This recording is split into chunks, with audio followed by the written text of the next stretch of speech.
And now a reading of Lena Dunham's essay, Lena Dunham Finds Her Happy Place, from this month's issue of Domino. My mother is obsessed with real estate. Not a casual perusing homes for sale in the Sunday paper kind of obsessed. It's more than even a, let's sneak into this open house and pretend we're interested in buying this Spanish Tudor kind of obsession. This obsession borders on romantic. She's never been content in a home for more than a few months before she starts fantasizing about the next one, searching and craving and driving everyone around her mad with her desire to level up. I've often tried to understand what she's after. It's not the classic American desire for more space, more windows, more clout. It's not about how she looks to other people or what her neighbor says about her place in the pecking order. That's far too basic a reading of the situation, considering she's downsized, upsized, and resized in no particular order.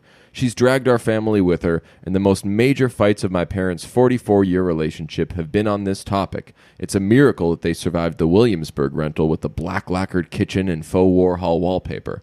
Her hunger takes no prisoners, unless you count the guests who had to sleep in the room off the kitchen of our unwinterized farmhouse. I sometimes have trouble differentiating between the exteriors of the homes we've lived in and homes we've driven by when she took the long way just to get a peek. My mother would be mad if this made us sound like we had a lot of money to hurl around. As artists, sometimes we did and sometimes we didn't, like the year that Christmas was a tiny newspaper tree and Indian takeout from 6th Street. Or made her sound like a covetous jerk. Because she isn't just fantasizing, she has a gift. When she dreams of a home, it materializes, most recently in the form of an abandoned boarding school in Connecticut with an oversized barn and a history of fires that led to the installation of concrete floors and red brick walls. She wanted a place to work, to dream, to host bands of merry travelers, and watch a collie sprint. She got it all, including a very moody and loquacious pup named Penny. She would probably argue that the mistakes, prefab ranch house 10 miles from the beach and 0 miles from a frat house, the billionaire's third guest house right behind the Appalachian Trail, where feral backpackers would wander through our yard, all led to this. Her perfect home has just enough colonial columns and just enough Jewish central heat and air to keep her happy. She hunts on eBay for Danish wood candlestick holders and milky Murano glass, and the walls have art by everyone from Richard Prince to Matisse, to me in 3rd grade. My mother's artwork is also focused on the home. Growing up in Long Island as a second-generation American Jew, she had a book called My Dream Home, a scrapbook with black and white drawings of mid-century rooms that encouraged the reader to find swatches of fabric underneath clear panels so that they sprung to life with color and texture. It informed her series of instant decorator photos and also informed all of my work as well as my own home obsession. I thought I'd escape it. I thought I was content when I moved out at 26, too old, I know, and bought my first apartment, a pre-war deal so good that other New Yorkers became angry when I told them. I got it off a dead guy who nobody liked, that's the secret. But life happened and I fell in love and whispered those terrifyingly vulnerable 3 words, let's buy something. And soon I was pounding the pavement looking for a place where we could build a future, consider children, and install that much fetishized Sots-ass shelf. I wanted to live in another creaky, decrepit glam enclave, and I told the real estate agent that my passion was moldings. All of them. Any of them. My man was afraid of dust, so he bid on an apartment that hadn't even been built yet, and I spent the year making obsessive scrapbooks just like my mother before me. I planned for wallpaper. My friend Peyton Costle-Turner's flat vernacular does the best, and I've had the same pattern in 3 bedrooms in 3 apartments. And bought Joseph Frank pillows and Nancy's Blushes Faro in ball paint for the bedroom. I had art by Rob Pruitt and Ellen Birkenbilt ready to go. Queer and female painters are my thing. I even had all my mother's Melmac dishes in queasy pastels. He was on tour, so she and I set the kitchen up, stuffed the closets, and placed the tchotchkes on the mantle for the great unveiling. And he hated it. He didn't want to hate it. He tried not to hate it. But he didn't like living among the insides of my mind. I thought I was giving him a gift, like the time I came home from summer camp and my mother had painted my walls 4 different chalky colors and installed a Friends poster, a candle shaped like a slice of honeydew melon, and an inflatable chair. All this for under $100 at Woolworths. R.I.P. Woolworths. I wanted to give him the magic that she'd always given me by dreaming her maddening dreams. But he wanted a Restoration Hardware couch and a giant watch to hang on the wall. I felt sick every time I made a design concession or covered up pink with dove gray. Love can only survive so much. At night, I mapped out my dream space in my head. A massive bed with an ornate headboard. A pile of vintage Harlequin novels that Jemima finds at flea markets. It doesn't matter where the dog pees. The rooms don't have to be big. I mostly curl into a ball. The last time I saw that apartment was when we agreed, with love, that someone had to go. You can finally eat in the bed without anyone getting mad at you, he said through tears. They say if you love something, let it return to its pre-war with floral walls. But I didn't return. Instead, I made a massive real estate mistake, the kind that nightmares are made of. I bought something in a state of panic, feeling like if I didn't put down roots soon, I'd float away. I never even moved in, and magazines wrote about it when I sold it at a loss. I was real estate shamed. You really are my daughter, my mother said. I stayed on an inflatable mattress on Matt and Carl's living room floor in a co-op built for garment workers on the Lower East Side that now houses video artists and academics. I got to know Sheila, the woman at the gate who receives packages. I slept in my father's office between two filing cabinets and used a box of printer paper as my nightstand, letting Friday night on 6th Avenue lull me to sleep. I spent a few ill-fated weeks in a hotel with the elderly three-legged Yorkie I was fostering and gained 12 pounds in room service while the dog snored in a pile of dirty laundry. Finally, when my father called me a grifter, enough was enough. I picked this place from a thumbnail picture, a rental on the second floor facing the street, directly across from where a group of liberal arts students smoke and shout. It was close enough to the art supply store, Lifetime salad bar, and my therapist. New Yorkers all have their own priorities, like my friend who just wanted to live in a place where he could go out in a bathrobe and not be judged. The apartment seemed appropriate for a long interstitial, an extended pause. I didn't know about the beauty of the building, its eccentric internal culture, the storied residence. I have friends on floors 4, 5, 8, and 17. The maintenance guys are either twins or just brothers. I'm too busy trying to tell them apart to ask. So many funny dogs. When I come home in a gown and Ugg boots and collect my mail, the old man on a stool in the lobby just nods. I don't think I can ever leave. I hired interior designer Ariel Oken to do what my mother had done for me and what I tried to do for him. Arrange the things I've accumulated in an inventive and loving way. Ariel did all that and more. The towels have my initials, and the pillows bear embroidery of my cats. The books are color-coded. My Lisa Yuskevich and Penelope Gazin pieces are framed beside a photo of the best dog I ever knew. R.I.P. Lambie. The space isn't big, but it's perfect for pacing, and every day I do laps through all the doors like I'm in a slapstick comedy from the 1930s, amusing myself. When the people on 8 tried to floor shame me, I told them what I love about 2. If you're an introvert and often homebound by illness or sadness or both, it feels like the passerby on the street are right there with you. They are my built-in friends. Across from me is a luxurious brownstone, but I'm not sure how it's decorated. I've stopped looking in other people's windows. I'm my mother's daughter, but I'm finally home. All right, let's start the episode. Brunch! Hit it, boys!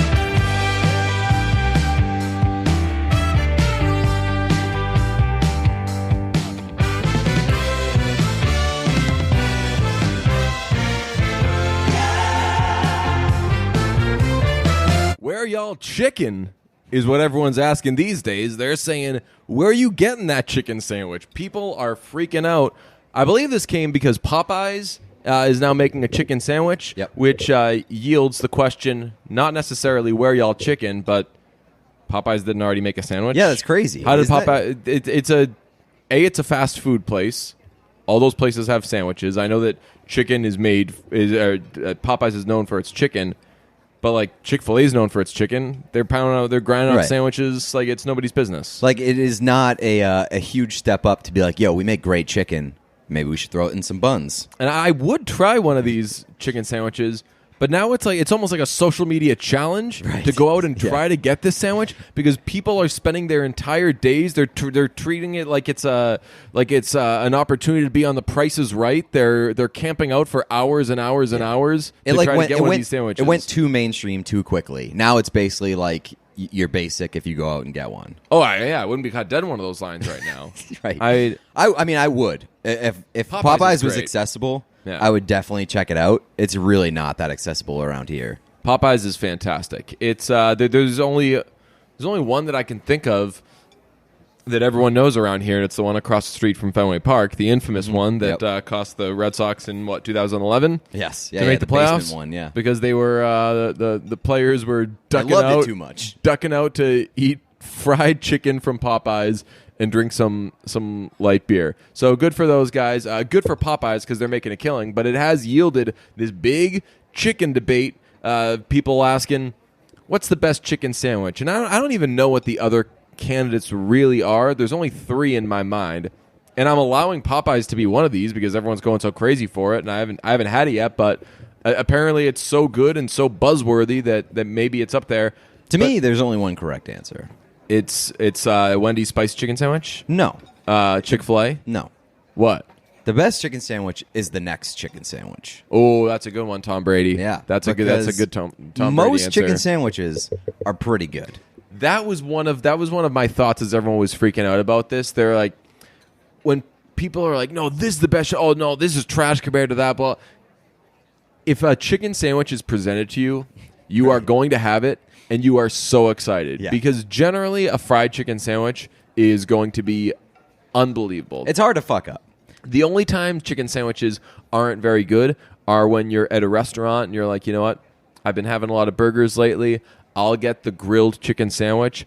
A grilled chicken sandwich is never satisfying because no matter what they put on it, I'm not a mayonnaise guy. No matter what they put on it, say they put some barbecue sauce on it, whatever, there's never enough stuff going on it, and it just always feels dry. It's never as good as a burger. Like you're getting like the experience of eating a burger without the satisfaction of eating a burger. In fact, if I get a chicken sandwich now, I think I would rather just take the grilled chicken off and just eat a piece of grilled chicken and be like, hey, I'm being boring and healthy versus I'm going to eat this woefully unsatisfying thing that still isn't good for me. Right, with like the unnecessary carbs and things like that. Like you're not getting that much of an added experience by making it into a sandwich. But with a crispy chicken sandwich, it's very difficult to mess up, and you're usually going to like it. And it feels hard for me to participate in this thing. One, because I haven't tried the Popeyes thing, but I'm sure it's really, really good. I'm sure I would love it.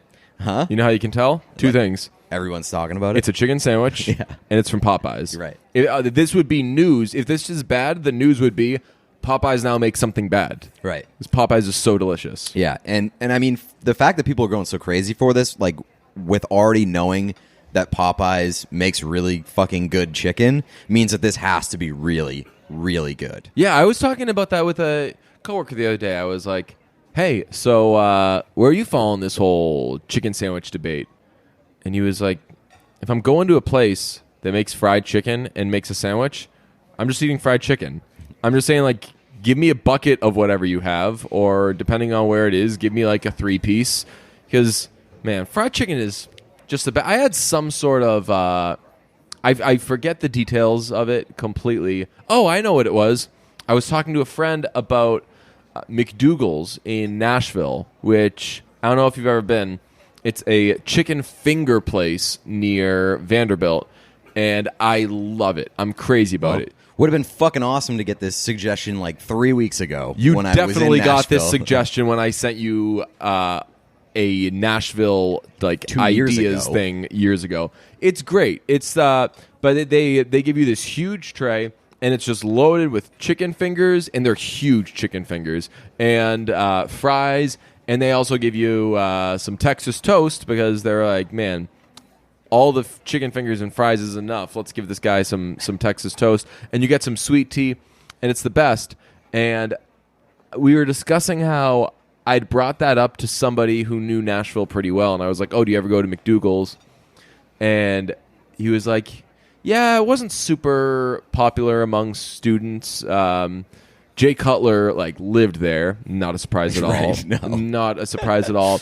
But he was like, I don't know. I guess That guy rules. like how often do people want to go to like a chicken finger place? And I think that there's a stigma about chicken fingers like that for it's children. for kids. Yeah. Go to any restaurant on the menu. There's going to be chicken fingers on the kids menu. You're rarely going to see an adult entree that is some chicken fingers and fries. And honestly, I'm glad because if that were the case, I'd be every like time. Jared Carabas ordering that every single time. And when it is on the menu, it's like it has adult language. Like it's like crispy chicken strips. Our or like- breaded Yes. chicken strips, and it's like, yo, we're old enough to know. We're in the adult menu. We know what chicken fingers are. Right. I love chicken fingers, though. You got me into the chicken fingers at the movie theater. Oh man, the thing. AMC chicken fingers are real fucking What good. I love about the AMC chicken fingers is it seems like every time you go, there's some confusion as to how they serve chicken fingers. You go and you're like, hey, can I do chicken fingers and fries? And they're like, all right, so you want to order like a full order of chicken fingers and a full order of fries. Whenever they present any sort of thing of like, wait, you might accidentally be ordering a thing where you get a shitload of stuff, you always say, yeah, that's Yeah, what I right, want. that's what I wanted, yeah. I don't want to. There's nothing scarier than being on your second to last chicken finger, knowing that like I could still keep going and this is gonna suck. But they'll be like, so like the chicken fingers meal, or do you want like the combo? And like there's like a meal, there's a combo. You can order them each separately, and every time I just want to say, what's the way that I get Get the most. stuff, and where if I ask for an extra thing of barbecue sauce, you're like, he's earned it. He's giving us $400 right now for chicken fingers. Let's toss him an extra few barbecue sauce things. My favorite thing about the AMC chicken tenders is that they usually taste and feel like they've been left in that little microwave thing for like 11 seconds too long, and they're real crunchy and real crispy. Yeah, It's so fucking you good. get because you get the pieces that are the small Like pieces that burnt. are just batter. Like if there was a chicken in there at any time, that thing It is long disintegrated. gone. Yeah. That thing is long gone. That thing has been absorbed by all the batter, and the batter is like, yo, you're in my house now. Yeah. Where do you fall though when it comes to the sandwiches of chicken? Yeah, I mean, like I was saying, it's hard for me to weigh in on this debate because I'm not going to throw any chicken sandwich under the bus. And Like, they all fall in the like A range, right as far as It's- how you're- happy you are to right. eat it. You're talking about like a difference maybe between like an A plus and like an A and an A minus. Right. So I don't feel it necessary. I am very intrigued to try the Popeyes thing, but I don't feel it necessary to get involved into like which one is better. Let me power rank them. If the Popeyes one is great, I'm just going to be happy that I have another great chicken sandwich at my disposal. Right now, there's another option. I mean, I think that Chick-fil-A is an A plus sandwich. I think that Wendy's spicy chicken sandwich is an A plus sandwich. Burger King's like the one they've been serving forever. I haven't had it in forever, so maybe it's bad. But it's like a canoe. they're right. Chicken Yeah, canoe. whatever that one is, and it's basically just one of those circular breaded chicken patties that you can buy at the grocery store in the in like the chicken nugget section. Mm-hmm. They just put it in a different shape, put it on a different bun, toss some sesame seeds on there, really dress it up as a different thing. And that works because it's still delicious. I would say that's like an A minus A. I've always been surprised that McDonald's has not really gone out of its way to try to have that awesome chicken sandwich. Yeah, they don't really push like the McChicken too much. Yeah, like what even? I couldn't tell Does you the anybody last. get that? I've ordered every now and then, like over the years, and There's we're more of not a- big fast food guys, but like I can't tell you. I've ordered chicken sandwiches from there, and I've never been like, ooh, that's a thing that I'm going to come back tomorrow and get. And you get that sensation with a lot of chicken And sandwiches. maybe it's just a case of McDonald's like putting their eggs in a basket where like there's less competition. Like they push the fillet of fish way harder than they push the McChicken. Yeah. So, like, have you ever had a fillet of fish? No. Yeah. It just sounds gross. Why am I having fish from McDonald's? No thanks. The only time I really like having fish in a restaurant is I haven't done it in a while, but every now and then you get fish and chips Oh, yeah. That is, I was What? telling my parents, that's adult chicken fingers. Yeah, exactly. Yeah. And I don't feel bad about it. Like, No. it's so good. Everyone, you're like, oh no, what would you have? Oh, just the fish. Yeah. I was, I had the fish. It was Local catch. really good. Yeah. You know what is good though? Now that I think of it, those circular like chicken nugget patties, essentially the ones that you buy in that like thin tray. Yeah. I haven't bought it in. I in my early 20s, I would get them every now and then because I was like, I'm poor. This is like this kind of stuff I have to eat while I'm poor. And hey, it's good. Yum. And then I stopped getting it, even though I didn't stop getting poor. Right. I think I just thought like I'm too old for it. No. I might get those, toss those in the old fridge. Every night. Imagine coming home. I used to, in college, I would do it. I would come home, toss one of those things, like a slice of American cheese, a little barbecue sauce or whatever, make a sandwich out of that. That is a good, cheap, poor person sandwich. Oh, yeah. You know what else is a poor person sandwich that I had today for the first time? Oh, I'd love to hear about this. Yes, the peanut butter and pickles. Where'd that come from? Phil Hughes, former Yankees pitcher, Yep. on Twitter. He's like a big time foodie and like is like sort of like a high class foodie. He's like, Sounds like it. I only buy like the best ingredients. He's like basically a wannabe chef, and he swears by peanut butter and pickles. So I was like, I just have to try this for like just pure like gross interest. Got to tell you, not that bad. Really, not that bad. It's the peanut butter basically dominates the taste. Yeah. But you get the crunch of the pickles and just like a little hint of pickle in there, and it's good. It works together. Well, what are the types of tastes? There's sweet, salty, sour, bitter, and umami. Sure. What does what would peanut Pickles butter is be? sweet. Would peanut butter qualify as a sweet? I don't know. Would that be salt? Peanut butter might be salty. Yeah. Salty So salt and sweet? That makes sense. is pickles are sweet. Yeah, Yeah. sweet and salty. Yeah. That's I'd toss one of those sandwiches in my face right now. Yeah, it's like it didn't blow me away, but I think that if somebody made it, like if Phil made me a peanut butter and pickle sandwich, I'm sure his are like way better than mine are Right, because 'cause he's he's good at figured it out. cooking. Yeah. I'm sure like I'd be like, wow, this is really good. I ate mine today and I was like, this is pretty good. Like it's fine. I've actually been thinking about how am I going to pair the different tastes coming up, because on Sunday is my favorite day of the year. It is my fantasy football league's auction night, and like our friend Brian was like, hey, I'm running a 5K early Sunday. Would love if you come by. It's gonna be fun. There's gonna be a lot of cool people there. And I was like, sorry, can't do it. My fantasy football's auction is at like 9 p.m. that night. Can't go. Because that's just it's an entire day of getting ready. It's a bunch of guys. We're only in one league, and we're in different areas around the country, but a lot of us are in Boston, so we'll all go to one of our apartments, and we'll do the auction. We'll drink a lot. We'll rag on each other. We'll eat a ton. It's just like a classic. Like I've been doing Weight Watchers out the waz this week, just thinking about. I feel like what Jordan Belfort before he takes like the superludes, Yeah. when he's like doing like enemas and everything, just like cleaning out his system, being like, man, here comes the boom on Saturday. And there's always been a lot of pizza and a lot of beer. Those have been like the two main ingredients.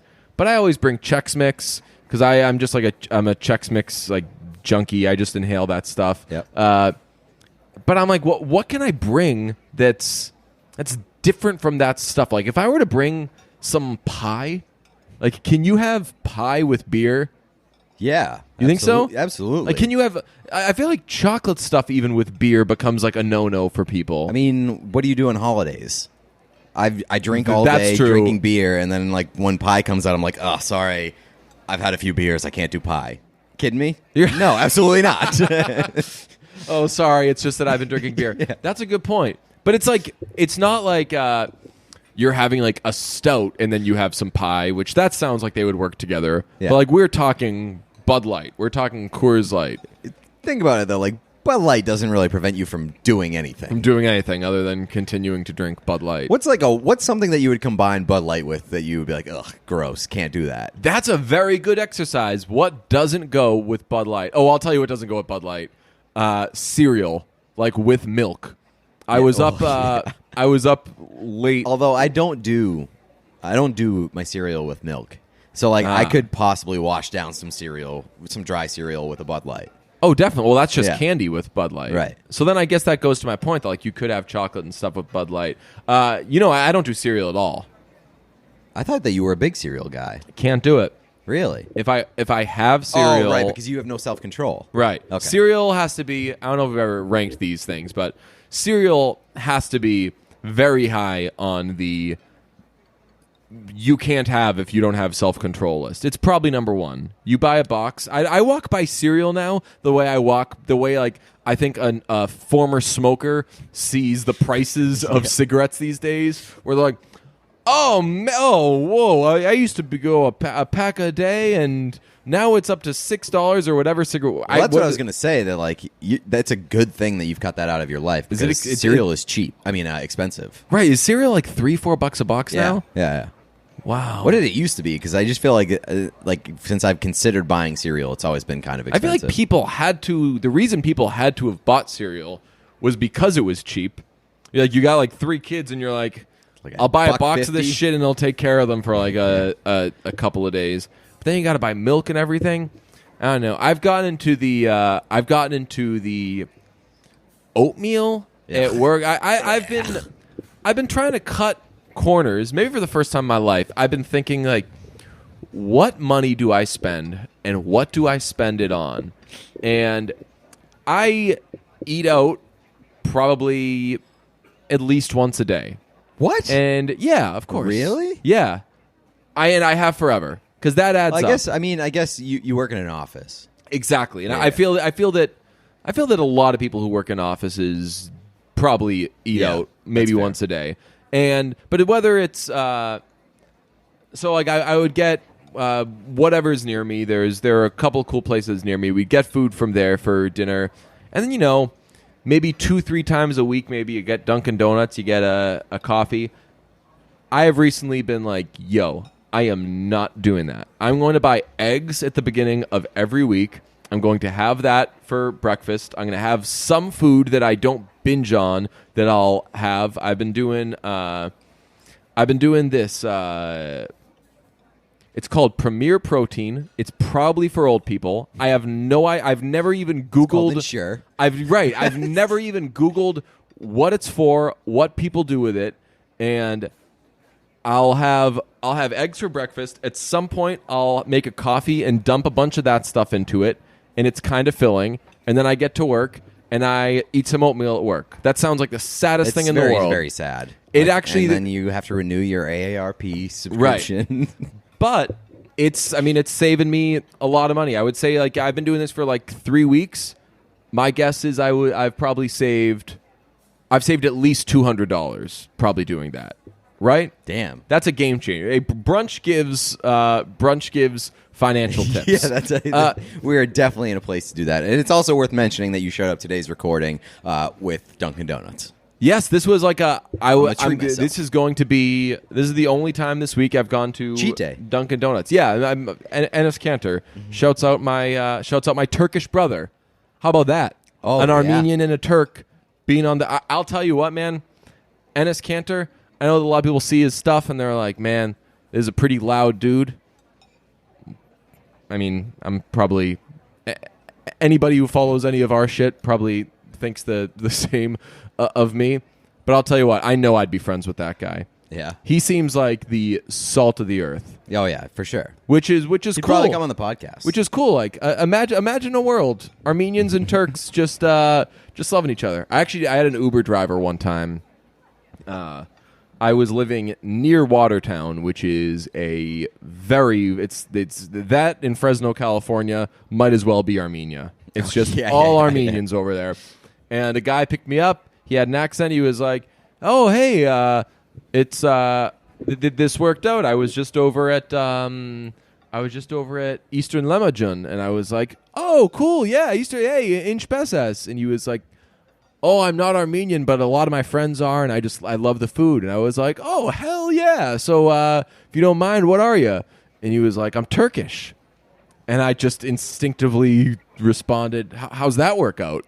And he was like, "What do you mean?" I was like, having a bunch of being Turkish, having a bunch of Armenian friends, and in my naivete, I didn't realize there are a lot of Turkish people who, similar to a lot of Americans, who know like, yo, my country's done some very bad things in the past, and I acknowledge them. And he was the salt of the earth, and I was like, man, I wish like some of my grandparents were alive to be in here and just like hang out with you. And it was wonderful. It was a very peaceful drive. There you go. He sucked at driving.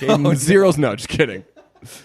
No, but it was a nice little thing. I called my parents, and like it sounded so stupid that in like 2018 or whatever it was to be like, hey, I met a person who our ancestors probably wouldn't like each other, but we really liked each other a lot, and it was really cool. But yeah, cheat day, drinking my little cold brew. What you sipping on? I honestly have no idea because it's marked wrong. You said that it's I got cookies and cream. Yep. This is about like fourth on the depth chart of the things that I wanted. And I was you tried flying to get. through orders. They had apparently flying off the shelves with the Kit Kat and the Heath bar and like every other thing on the menu. So we ended up with the basically the scraps, which is cookies and cream, and it's honestly pretty good. So thank you for that. Do you experience stress or have anxiety or chronic pain? Or do you have trouble sleeping at least once a week? You're not alone. Many of us do, myself included. I can't sleep. I suck at sleeping. So CBD is the new craze to help you deal with that kind of stuff. And FEALS is a premium CBD company that delivers that CBD directly to your doorstep. FEALS naturally helps reduce stress, anxiety, pain, and sleeplessness. If you are lying awake with existential dread at night and you're like, hey, the world sucks, but I can't sleep, and I just want to sleep it off, FEALS got you covered. It seems like a case-by-case basis. I'm more of the world's great. How did we ruin it so much? And am I one of the worst parts of it?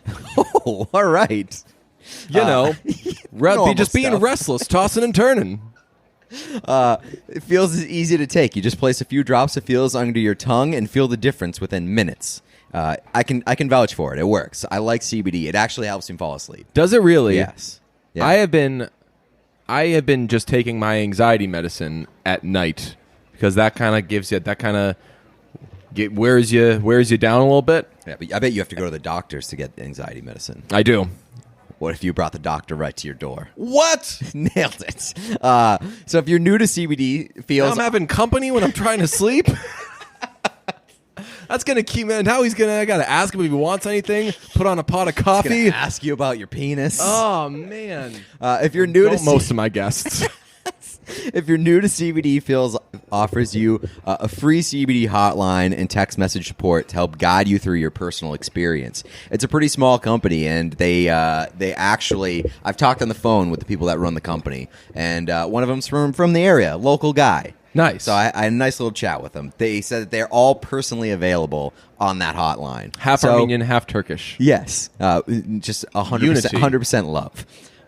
So if you want to feel better naturally, FEALS works naturally to help you feel better. There's no high, no hangover, no addiction. Join the FEALS community to get FEALS delivered right to your door every month. It's a subscription service, and you'll save money on every order, and you can pause or cancel at any time. FEALS has me feeling my best every day, and it can help you too. Become a member today by going to feals.com/brunch, and you'll get 50% off your first order with free shipping. That's FEALS.com/brunch to become a member and get 50% automatically taken off your first order with free shipping. Feals.com/brunch. It brings me no joy to say this, but it is a bad week. Bad times, dark times for gas station supplements. Oh, it really gas station really supplements in the news. In the news, and I gotta tell you, this could be the blow that finally does gas station supplements in. If you did not see the news this week, Jeff Passan of ESPN tweeting, the use of gas station sexual enhancement pills in baseball is so prevalent that MLB sent out a memo warning players that their use could lead to positive PED tests, as at least 2 players have claimed this year, sources tell ESPN. Man, I don't know how gas station supplements recovers. I've always said that baseball needs more boners. Baseball needs more action, more excitement. People are saying, how do you get baseball exciting again?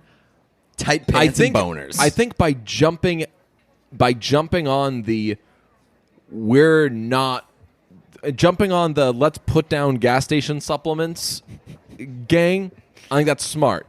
They're going to end up on the right side of history. I feel bad for these guys taking these gas station supplements because they maybe don't have the means. Maybe they're minor league players not getting paid anything, and they can't afford something like Hims. But I'll say big winner this week, Hims. Big loser, gas station supplements. Snake oil. Snake oil's next, man. If you're snake oil right now, you are shaking in you're rattling in your boots. Because you know if they've come for gas station supplements, you are so next. Yeah. You are so next. I don't know if I'm going to the wrong gas stations, but like I very rarely find myself in a gas station like walking past a section where there's just snake oil and boner pills. We had to talk about this yesterday at work, and in the pre-show meeting, somebody was saying, "What's a gas station supplement?" And I was like, I've come to believe, I think it means over-the-counter medication. But this is like a derogatory word for it. Gas station supplement. Right? Yeah, I guess.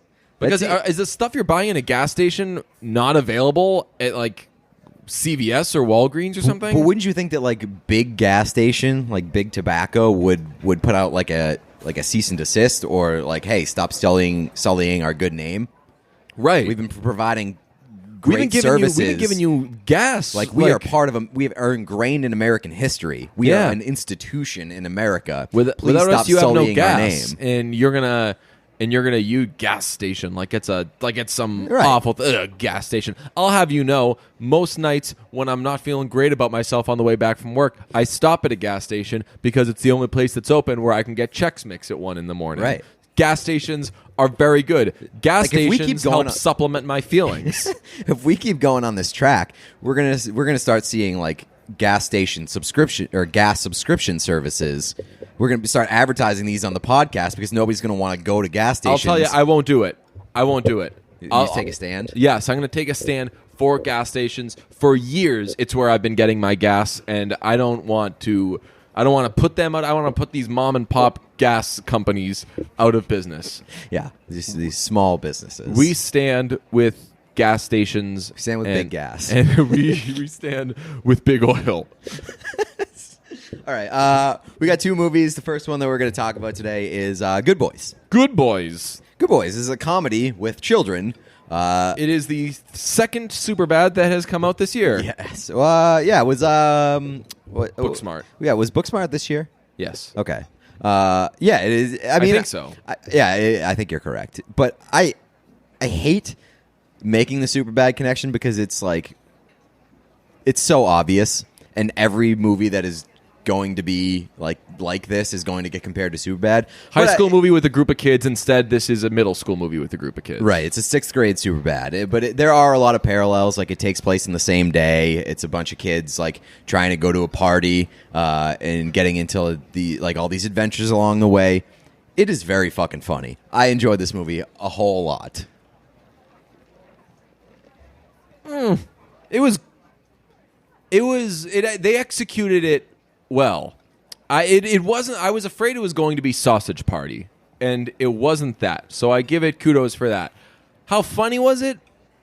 I don't think it was very funny. I thought it was a good movie, though. I thought that what my takeaway from it was very interesting to see how young people operate in this world where they've had the internet the whole life. They've started to see that we actually shine a light on bad guys, bad people in position of power. They they have to go to a kissing party, and their first question is about consent because they're being taught, they're being beaten over the head since they're very young about the idea of consent. And I'm like, yo, like we live in a bad world, but it's cool that like kids are actually being taught things. It was like the Gillette razor ad that everyone was so pissed off about. I was like, oh, good. Children are learning about consent and not being an asshole. Like when they're talking about kids who are cool, they're ranking them by how nice they are. Right. They're like, that kid's the coolest kid in the grade. He's nice to everybody. Yeah, and that was a big part of like what I liked about this movie and my interest level going into it was like, how do you make a Superbad in 2019 where like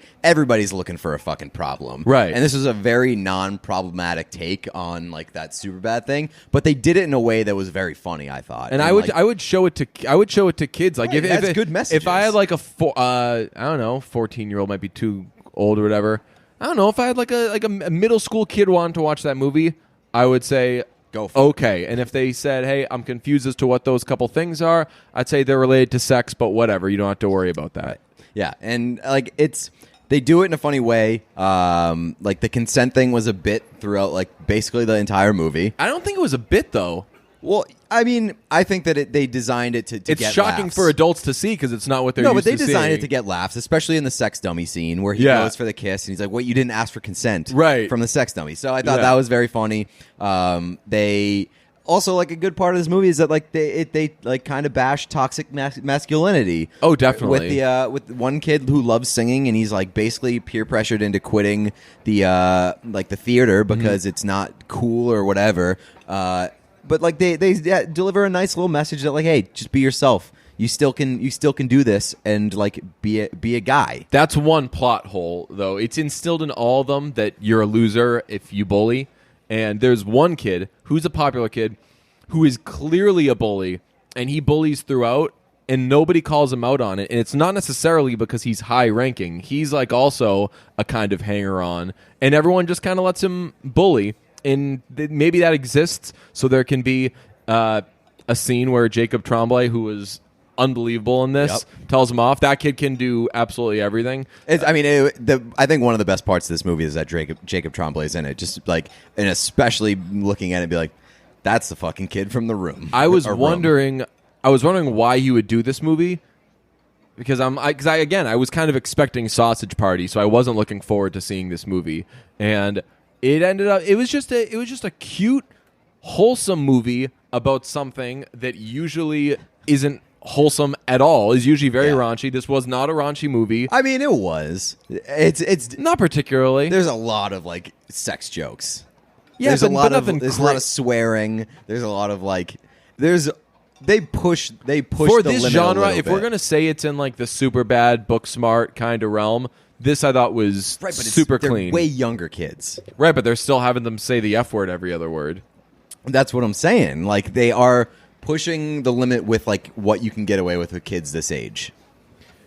Yes, I would agree with that. But yeah, when you say it was very funny, like I don't know that it was that funny. Like I think I laughed out loud maybe once or twice, and I forget what even the parts were. There were some like funny parts. I but laughed. it was. I don't think it was a particularly funny movie. I definitely laughed a lot more than you did. Clearly, I thought it was very, very funny and very, very enjoyable. It way exceeded my expectations. What were your expectations? Well, I expected it to be like a dumb sort of comedy, and in a lot of ways it was. Like it didn't reinvent the wheel. Certainly not. Like it's basically a carbon copy of Superbad, and like a lot of inappropriate sex jokes and a lot of humor that you've heard before. But I thought that the writing was good enough and the delivery was good enough, and like the execution of the humor was good enough to make it feel like it wasn't a force. I think that for a movie that's about kids navigating one crazy day, it didn't have enough, oh shit, now this is happening moments. And the ones that existed, you saw coming a mile away. And a lot of a lot of the jokes had been made before in a million different movies. So I don't know. It was a new presentation of something I've seen 10 million times in my life. Yeah, I think that's completely fair. But I'll still say that like the way that they presented it was different enough and interesting enough for me to really enjoy the movie and get laughs out of me. I thought the funniest part of the movie was the parents of one of the kids, Lil Rel and Retta, explaining to their kid that they're getting a divorce. That was the funniest part of the movie to me, where they're explaining that everything's going to be okay, and a child who's not a dummy is processing like, oh, this is absolutely not going to be the same. That was really funny. Like a lot of the lines from the parents in that were good.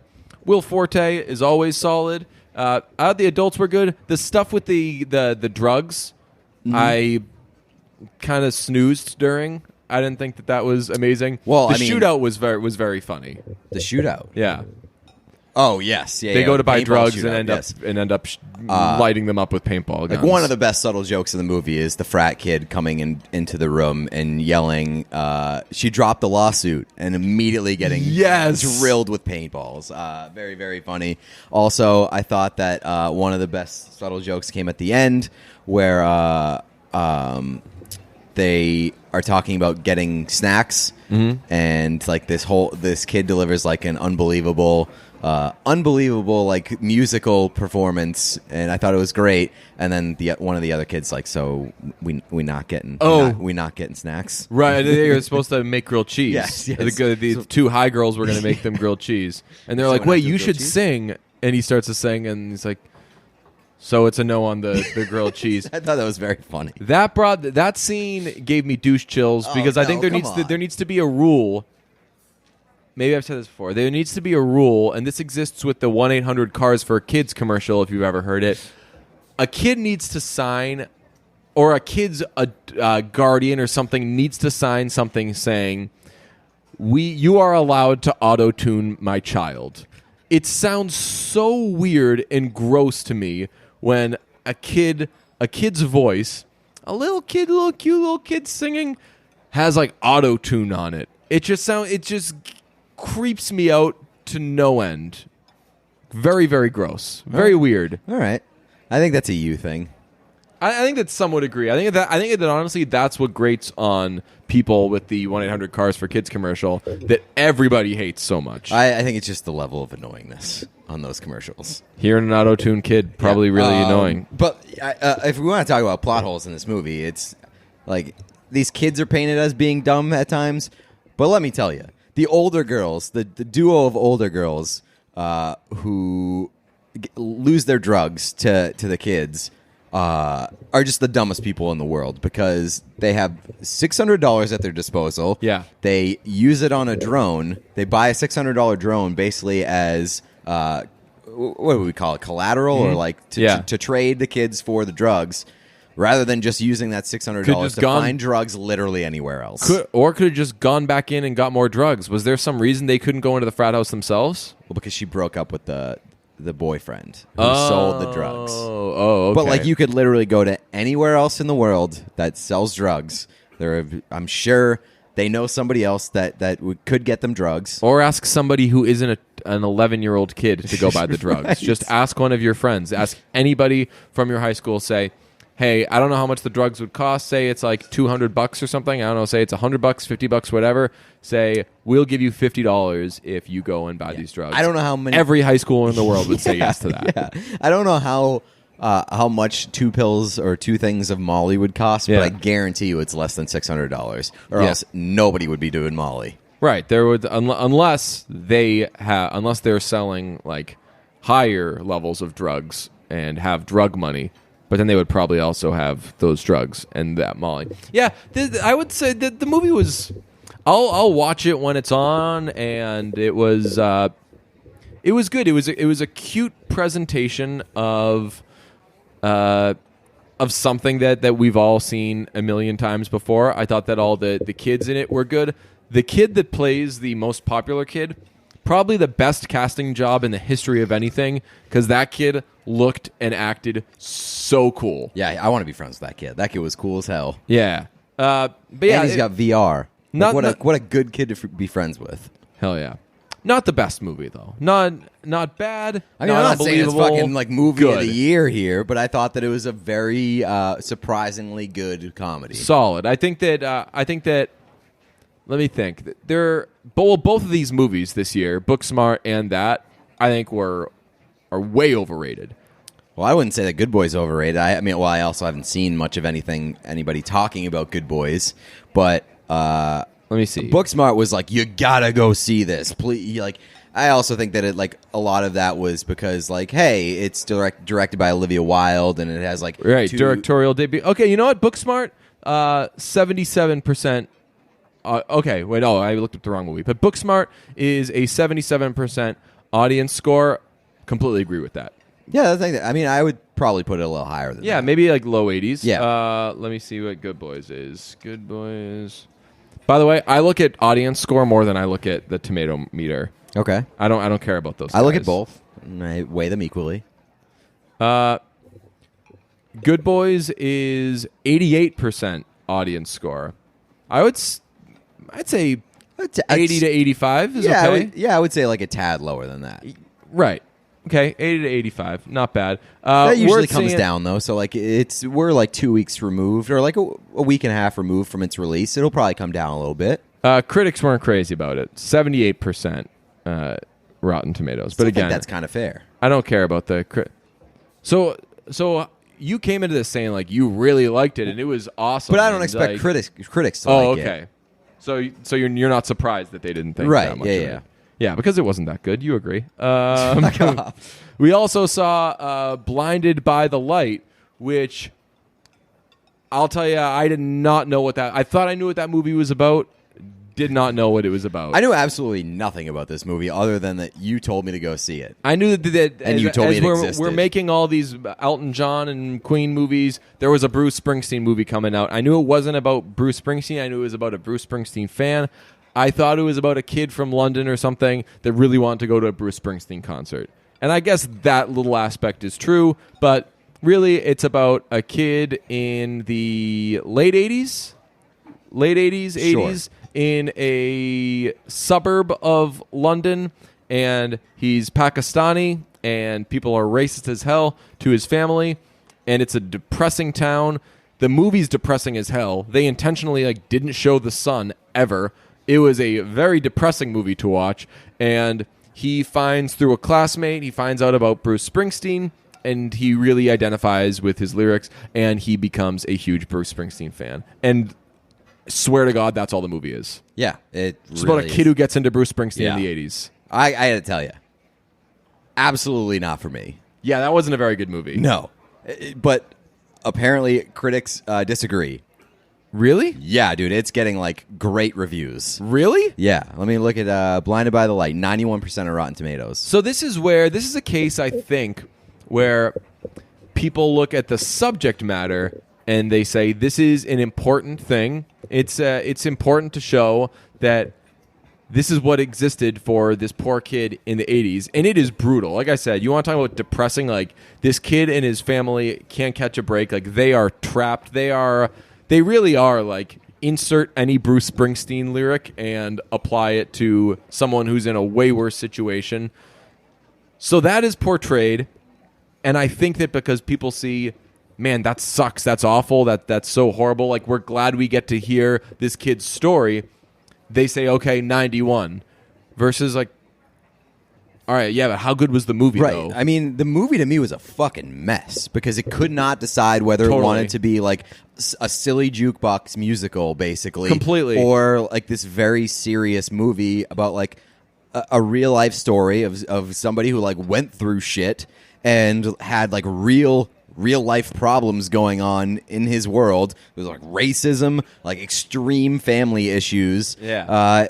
And it just kept alternating back and forth between these two things, and it was just very weird and jarring and almost impossible to get a grip on what this movie was trying to be. Yeah, I wondered if part of it was they intentionally did that to show no, they don't just break into song and everything gets better in the end, and everything doesn't get better in the end, really. Although this is the guy on whom this is based went on to become a writer, which is what he wanted to be, and he's a successful writer, and he's seen Bruce Springsteen 4 million times. So if I were to guess, I would say that he writes about baseball.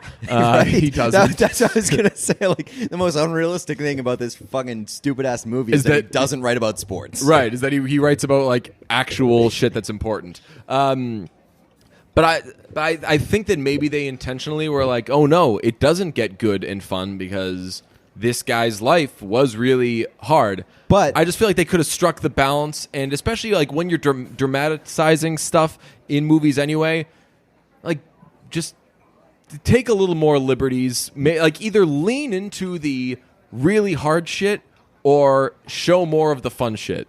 I think that like if it had done it in a way that like made that kind of obvious that that's what they were trying to do and paint that picture, right, that it would have been way cooler. Like say like the serious parts of the movie had been shot like in sort of like a gritty sort of drab thing, and then as soon as they break into music, it becomes like this more is his of like, escape. Yes, exactly. That's like I think that would be kind of cool, and I'd have a better grasp of the movie. I don't think they did that intentionally. I agree. Or like if they did, they didn't do it well enough to separate it. I think they just didn't make a very good movie. Yeah, and I that happens. The subject, I mean, as I said, the subject is very interesting, and they play Bruce Springsteen at points in the movie. There's only really one fun, great scene, and it's when his buddy, and his crush are just running around singing Born to Run. And even that bummed me out because it reminded me that douchebag Bruce Springsteen fans act like Born to Run is a bad song. Isn't like the best thing in the world. If you are going to talk my ear off about Bruce Springsteen, which many of you are wont to do, and you're going to roll your eyes when I counter, hey, and Born to Run, that's a good song too. Be like, oh, that no, song and Dancing in the Dark. Yeah, that's a really good song. Dance in the Dark's a really good song, but I would say like Born to Run is an elite song. The best thing that this movie did for me was I left the theater like singing Born to Run in my head. Yeah, Born you've got to be such a... It goes against everything you stand for. If you're a Bruce Springsteen fan, you're like, oh yeah, he's like, they're singing about like getting out of dark times and like really standing up for the average man and blah, blah, and Clarence Clemens was the best saxophone player ever, blah.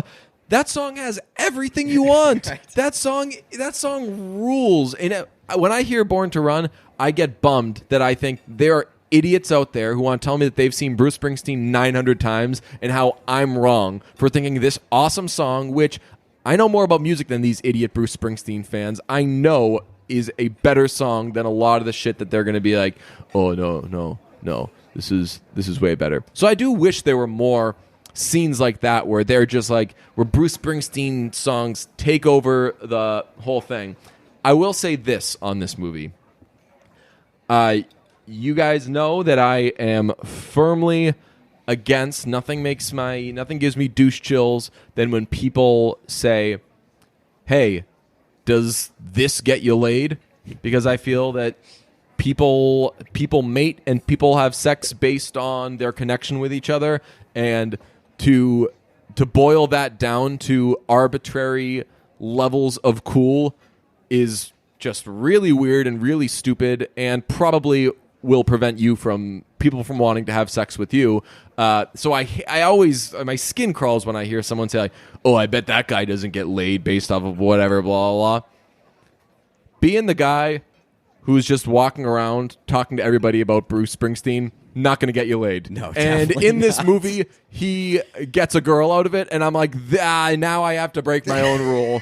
I have to break my own rule. I've been that kid that's changed every story to something about Billy Joel, and I'll tell you what. Didn't work, man. I can't think of the times that it led to, like, you know what we ought to do is have sex now.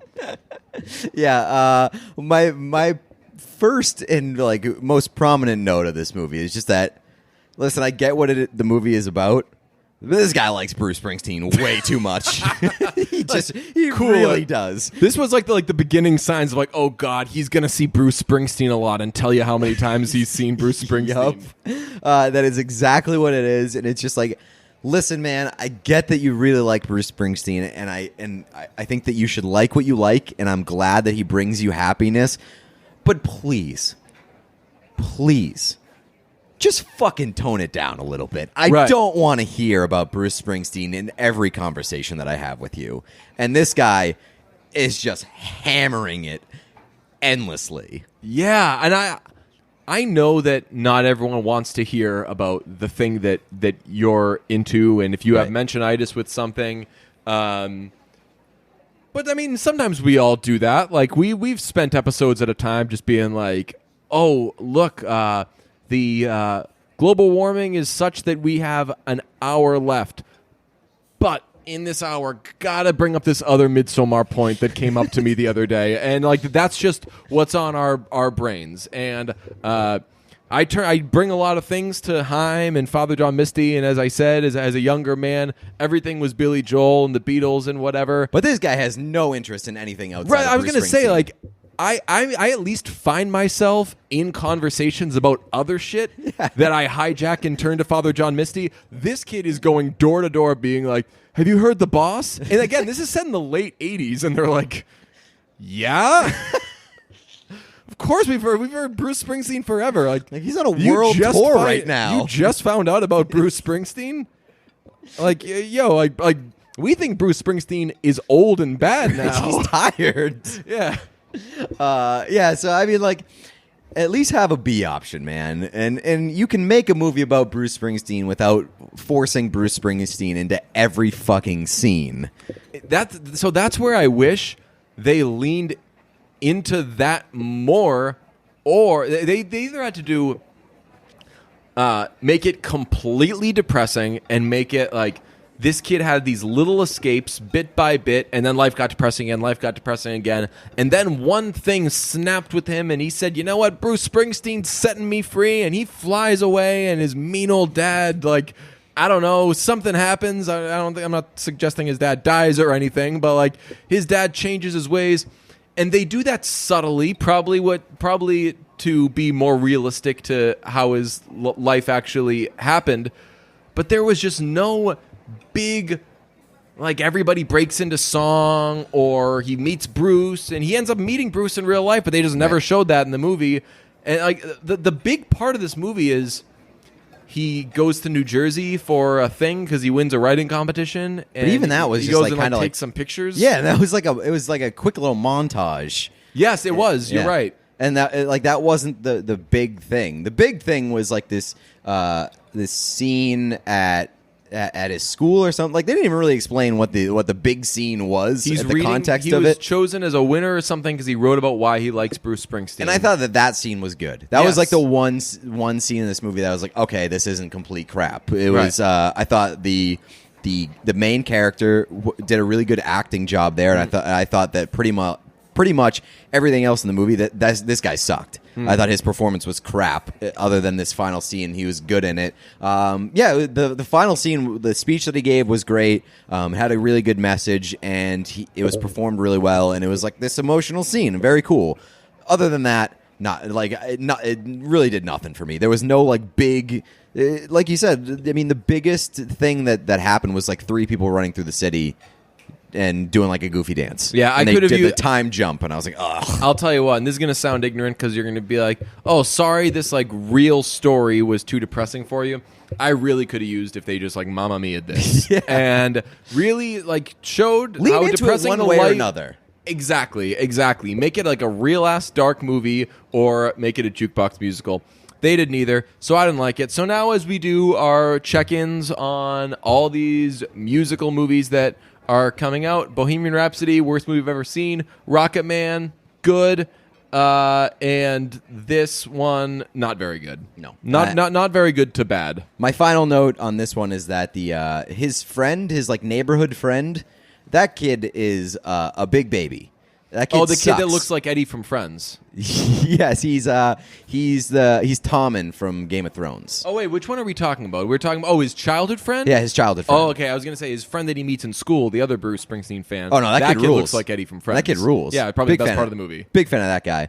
No, his neighborhood friend, who is Tommen from Game of Thrones, he's in a band, and he spends like the first half of the movie being like, haha, I have a girlfriend. I'm having sex. Yeah. You're a loser. That kid let me definitely- hook you up with a pity girl that might have sex with you. And then as soon as the main character like starts getting into Bruce Springsteen, is like, I'm having fun with my life. The other piss baby friend is just like, oh, Right, because my dad likes Bruce Springsteen too. Right, because he and his dad, or this kid's dad, and the main character bond over Bruce Springsteen, and they're like, you don't know any of the Boss lyrics, which that's the most true thing of this story, I would say, is two people who know Bruce Springsteen being like, this other guy doesn't know Bruce Springsteen like we know Bruce Springsteen, and you're right, that kid was a big baby. He made a big deal out of it. Like, they didn't speak for months. Also, I bet this was on the cutting room floor, but there had to have been a scene where that kid asks the main character, does listening to Bruce Springsteen get you laid? Because that is totally what that character was. So, not an amazing movie. We do have one movie coming up in Ready or Not this week. I'm excited to see that. We've had that circled since we found out about it about, I don't know, Midsommar previews was when we started seeing that. Oh, yeah. That's the girl gets married, and the last thing after she gets married, before she's finally in the family, is to not get murdered by the family. A nice little game of murder hide and seek. That is the level of acceptable human hunting movie that we can have in 2019. If you hunt people at a higher level, Trump says, no, the movie becomes a crybaby, or the company becomes a crybaby and does not release it. Which I would say, checking in on that movie, it hasn't come out yet. My guess was within 10 days of it being canceled, it would have come out.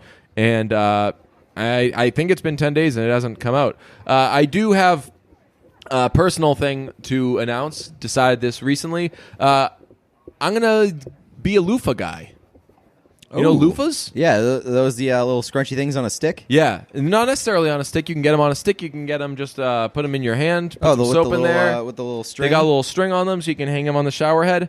Yeah, I've been one of those guys for a long time. You use a loofah? Yeah, I don't believe that. I sure do. What kind of loofah do you use? I don't know what it is, but it's what brand are you working with? What model? I honestly have no idea. You don't even know. Come on, every loofah guy knows the model that they use. I don't know the model because my mom has been the loofah person in the household. So that's how you become a loofah person. That's how I became a loofah person. Is if I'm you're not gonna around say, like, girls, a loofah is there at some point. isn't that isn't that how every guy finds out that something is good? Is that they're just introduced to it by a girl? Right. They're like, wait, there's different types of towels. There are kinds that if you spend a little more money on the towel, it's a good towel. You mean that I can like put fabric on my mattress that doesn't make it gross when I sleep on it? Yeah. Bed sheets? What? Yeah, so I'm back in the loofah game. Watch out, everyone.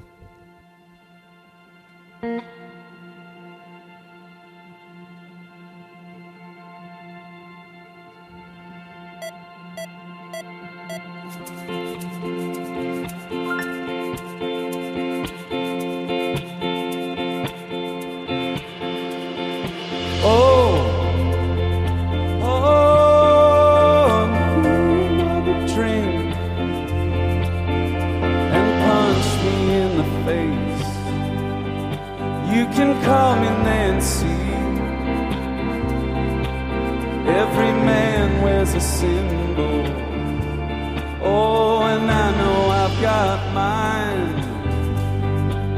I've got my right hand stamped in the concentration camp where my organ screams, slow down, man. Oh, let me tell you.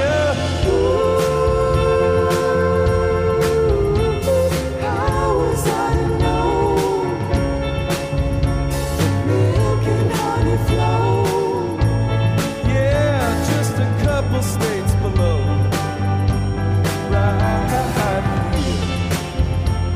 Oh, oh, ooh.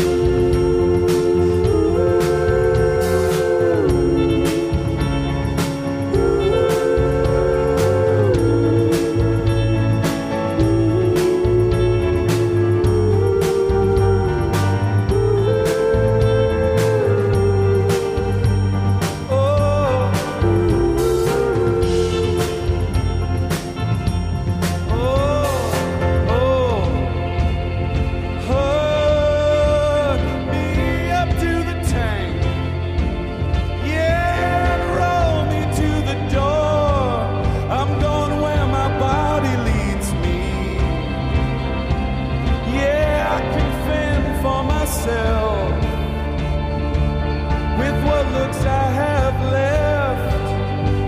I'm gonna put away a few. Oh, and pretty soon I'll be breaking things like Howard Hughes.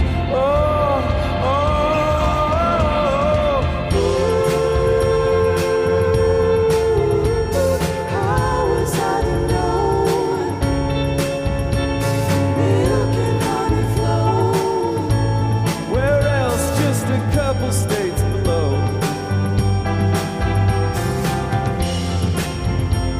Oh, just listen. Give me how it was. Place under the sun. Yeah, before the devil made me run.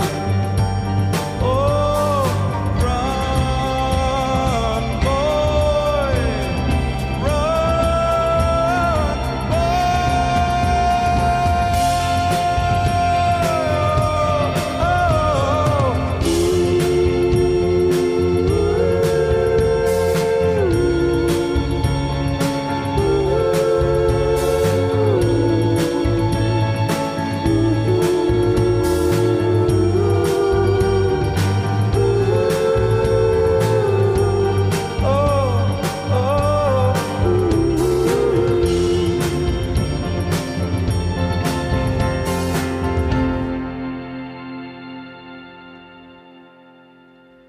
Dude, what Yeah. the fuck? That's so stupid.